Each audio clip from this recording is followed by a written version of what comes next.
La vetero estas tre varma en Saint-Junien.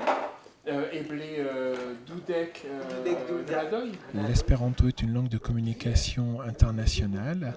Elle a été créée à la fin du XIXe siècle afin de permettre l'intercompréhension entre les différents peuples et ainsi éviter tout conflit.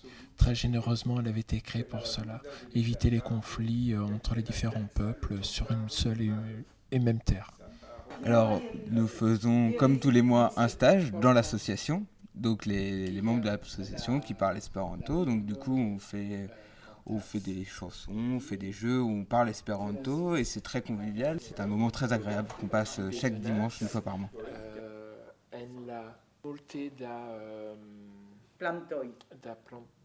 Les jeudis, on a des cours.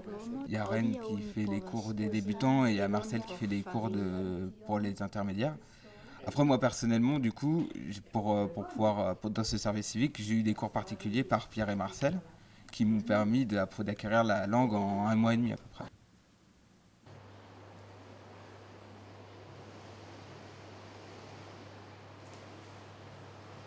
L'utilité de l'espéranto, c'est d'abord, je dirais, un plaisir d'apprendre une nouvelle langue qui a plusieurs qualités. Elle est très structurée, elle est très régulière, elle est très facile. Elle est facile pour plusieurs raisons. La première, c'est qu'elle est régulière. C'est-à-dire qu'en fait, quand il y a une règle, elle s'applique toujours. Il n'y a pas d'exception.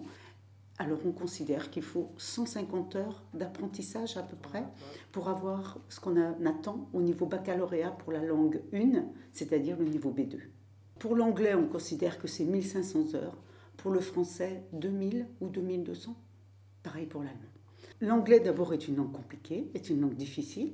Et l'autre chose, c'est que quand on apprend l'anglais, on apprend la langue de certains locuteurs du monde, qui donc se retrouvent, quand on essaye de parler avec eux, dans une situation de supériorité par rapport à nous, par rapport à l'expression, par rapport à la maîtrise de la langue.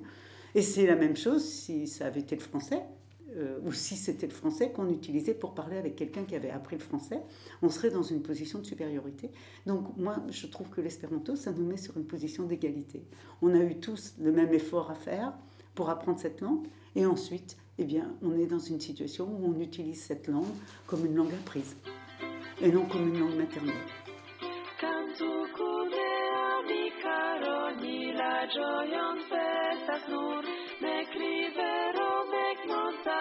Florandi mo estas nun.